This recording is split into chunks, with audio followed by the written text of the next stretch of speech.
Two died and 15 were injured in another gruesome incident in Isulan, Sultan Kudarat.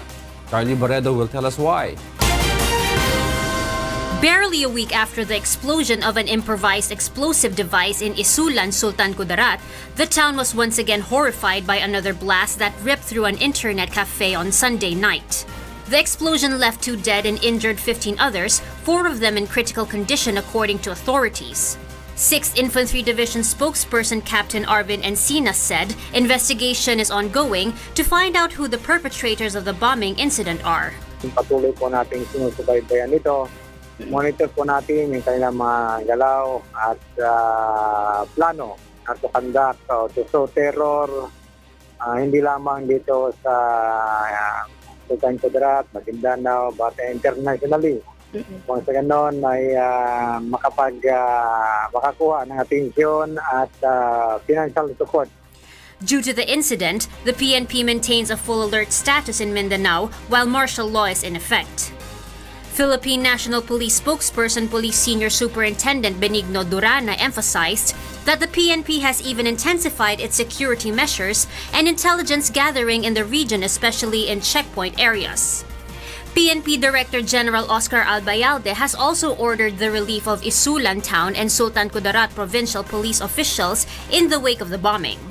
Definitely na-relieve na yung yung Sultan Kudarat Provincial Director, ang Provincial Director ng Sultan Kudarat Police Provincial Office, si Police Senior Superintendent Noel Quinazo, yung COP ng Isulan Municipal Police Station, yung outgoing is Police Superintendent Celestino Daniel. Meanwhile, Malacanang has condemned the incident and assured that authorities have already launched an investigation as they vow to bring the perpetrators of this brazen attack to justice. Prior to Sunday's blast, an IAD exploded along the National Highway in Isulan on Tuesday night, coinciding with the town's week-long celebration of its 7 Hamungaya Festival. The incident killed 3 persons and injured at least 30 others. Charlie Barredo, UNTV News and Rescue, Philippines. Survivors and families of victims of the 2016 Rojas Night Market bombing in Davao City have gathered in the blast site last weekend. Davao City Mayor Sara Duterte Carpio, meanwhile, urged the public to be on alert and report to authorities any suspicious activities. Robbie De Guzman tells us why. It's been 2 years since a bomb exploded in Rojas Night Market in Davao City, which killed 15 people and injured 60 others. But for Judy Asportono, the memory of the incident remains fresh in his mind. He is a survivor, along with his wife Lilibeth, who was hit by shrapnel toward her head, disabling her ability to talk and stand. Taas lang yung pasensya kay lahat naman gud na siya pong dati good kay so ako na lang mag-adjust para sa iya ha.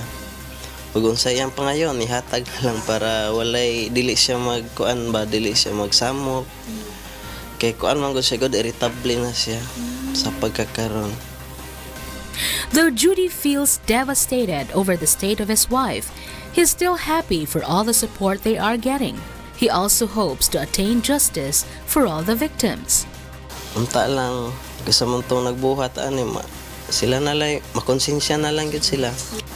City unta dili sila lungan sa pagsuporta sa iya mga needs niya. Siyang maintenance nga tambal. Mura gyud na akong pangayo sa ilaha jud. Kay og dili gid sila dili gid ako kaya i-provide sa iya ng mga tambala kay mahal. Mahal siya nga tambal. Dennis Larida is also longing for his wife and child who were killed in the blast. Mamiss na ko sila. Ang pinaka-mamiss na ko sila kanang magulay ko og gigagbiyahe mga adlawon uli balay. Salamat sa grasya sa Ginoo kay hinay-hinay mag-move on, babalik gyapon sa dating trabaho. Pero mapil gyapon ako ang kamingaw. During a gathering Saturday to commemorate the 2nd anniversary of the bombing, Davao City Mayor Sara Duterte Carpio vowed to never stop going after the blast suspects until justice has been served. She also urged the public to be vigilant and report to authorities any suspicious activity to prevent similar attack.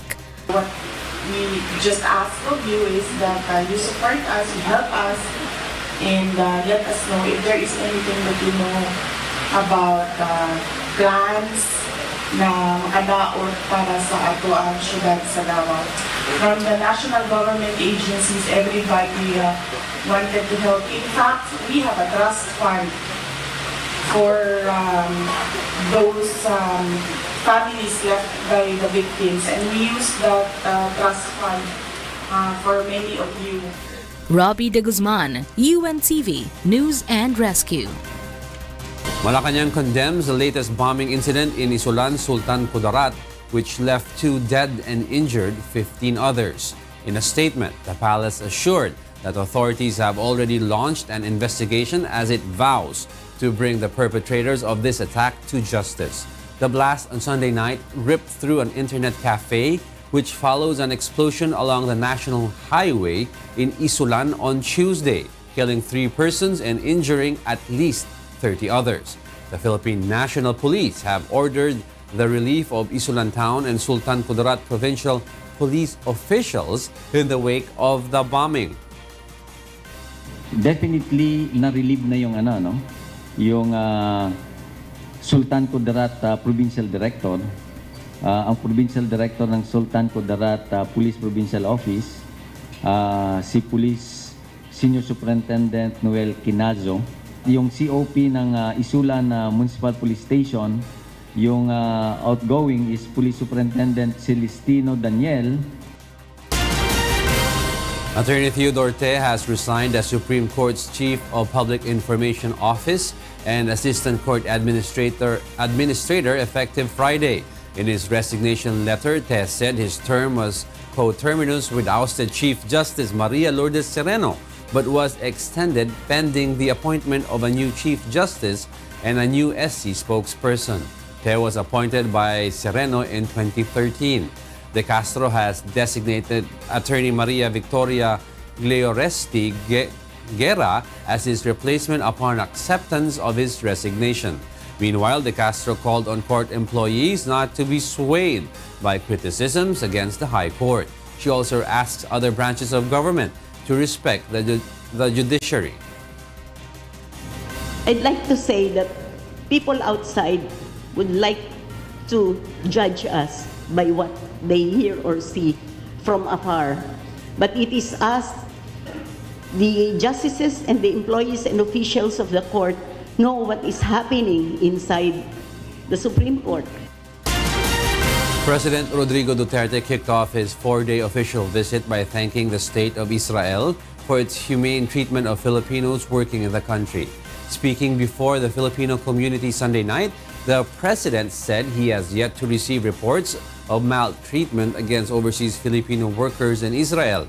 There are an estimated 28,000 OFWs in Israel, 24,000 of whom are working as caregivers. Philippines and Israel are expected to sign a labor agreement which is seen to resolve complaints of high placement fees for Filipino workers who wish to work in Israel. Sa pinakamagandang lugar na pwede mo talagang mapuntahan, and you are treated as a human being. Kaya if hindi naman minasama, if it is not really a wrong proposal, pardon me, but if Israel would want, ipadala ko doon lahat ng Pilipino dito. Duterte's trip is a historic one as it makes him the first Philippine president to visit a Jewish state. A court in Myanmar has sentenced 2 Reuters journalists to 7 years in prison for violating a state secrets act while investigating violence against the Rohingya minority. Wa Lone and Kiao So-u, nationals of Myanmar, were arrested while carrying official documents which had just been given to them by police officers. They have maintained their innocence, saying they were set up by police. The case has been widely seen as a test of press freedom in Myanmar. The United Nations Children's Fund has drawn up contingency plans while calling on warring sides in Syria to spare children and their families. Bong Duquesa tells us why.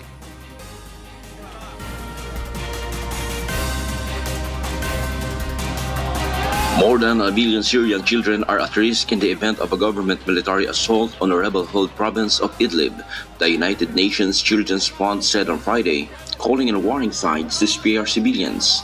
Manuel Fontaine, UNICEF Director of Emergency Programs, said that the agency has drawn up contingency plans including providing clean water and nutritional supplies to some of the estimated 450,000 to 700,000 people who could flee an attack. I think it's particularly important when we're having all this military rhetoric that we start hearing that we don't forget that there's more than 1 million children inside there. Idlib and surrounding areas are the last major enclave held by rebels opposed to Syrian President Bashar al-Assad, a close Russian ally. Fontaine said many families in Idlib had been uprooted multiple times, evacuated as frontline shipped. If there is an assault, civilians would be expected to flee towards Aleppo or Hama and Homs. There's going to be a very limited support we'll be able to give because we won't be able to be there at the time where actually children need us then. So access and no attack, no chemical attack is essential. He also remains concerned about 2 million children that are still out of school, which create a long-term impact and a lot of anxiety for the children and the families. Bong Duquesa, UNTV, News and Rescue, Middle East. Senator John McCain has been buried at the elite U.S. Naval Academy after a small private ceremony. Charlie Barredo tells us why. Senator John McCain has been laid to rest at the U.S. Naval Academy in Annapolis, Maryland. A military fly past was performed with the Squadron 1 plane short to symbolize the dead senator. McCain graduated from the elite Naval Academy in 1958, later serving in Vietnam as a fighter jet pilot. Family and friends were joined by his classmates and the current midshipmen for a service at the school's chapel. It caps a week of memorials for Mr. McCain, who died on August 25, age 81, from the effects of brain cancer.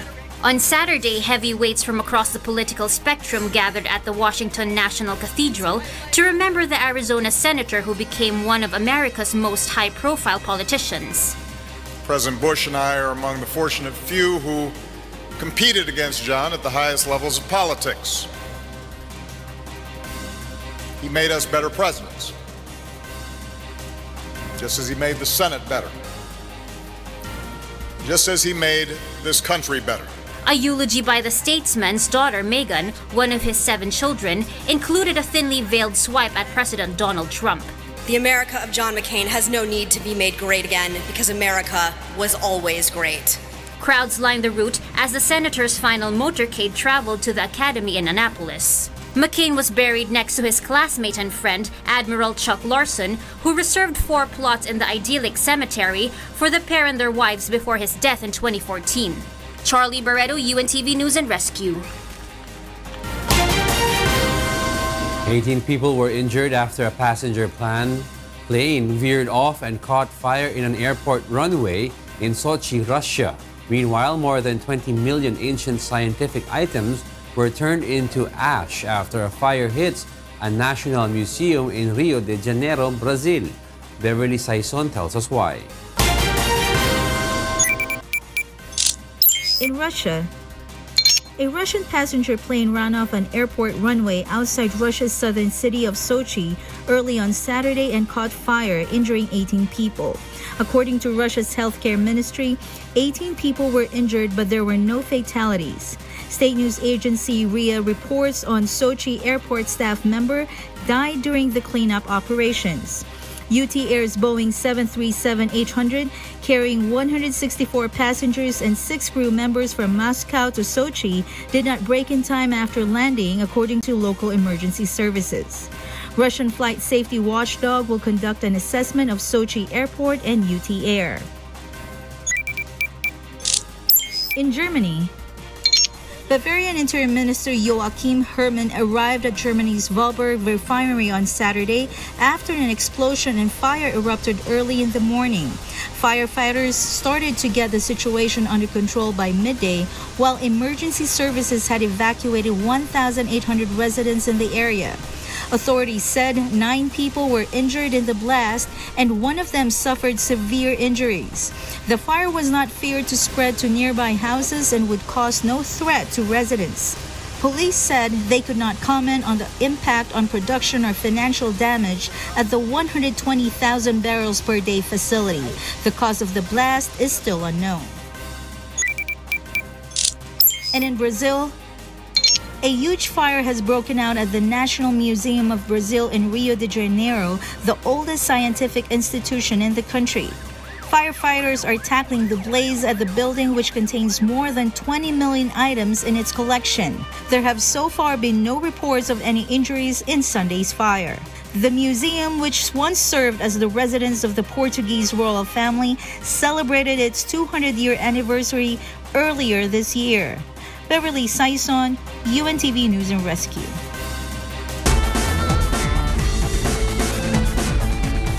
Indonesia gave an emotional farewell to the 18th Asian Games on a rain-soaked evening on Sunday at the Gelora Bung Karno Stadium in Jakarta, with the Olympic Council of Asia president hailing the event as a historical success. The downpour did not dampen the spirits of the Indonesians, who thronged to the venue to witness the closing ceremony, which was also attended by International Olympic Committee President Thomas Bach.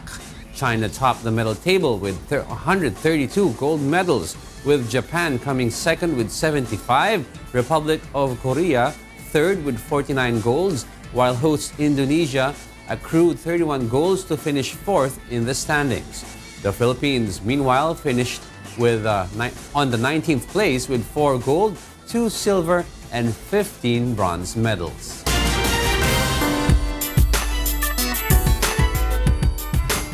Wishers in the United States have something to be excited about. Leslie Nongboen will tell us why.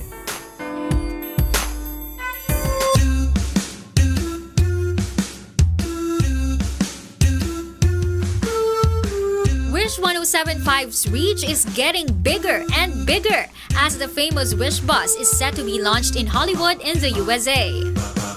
This is a huge leap of the station as it celebrates its 4th anniversary this year. Who would have imagined that a bus can bring the coolest musical experience to you? Well, they call it Pambansang Wish Bus, but now I think we don't want to call it just like Pambansang Wish Bus because medyo meron na po tayong sabihin natin notch higher and continents farther, conquering not only the national scene but the global scene. The Wish bus is currently on its way from New York to Los Angeles. The Wish team, who started traveling on August 28, is now in Nevada.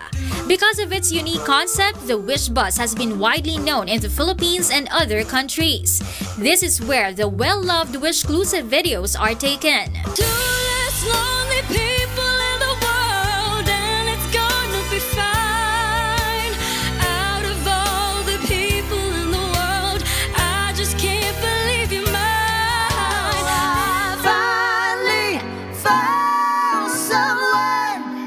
Someone to share my love. I finally found the one to be with every night. Wish 1075 remains the leading FM YouTube channel in the country, currently with 3.4 million subscribers and over 1 billion accumulated views. The Wish bus will be launched at the Universal City Walk, Hollywood, Los Angeles, California on September 7, 6 p.m. Pacific Daylight Time, which is September 8 at 9 a.m. in Manila. Leslie Longboan, UNTV News and Rescue, Philippines. And those are the reasons behind the news, September 3, 2018. I'm Angelo Castro III. Because we need to know, we will always ask why. Good evening.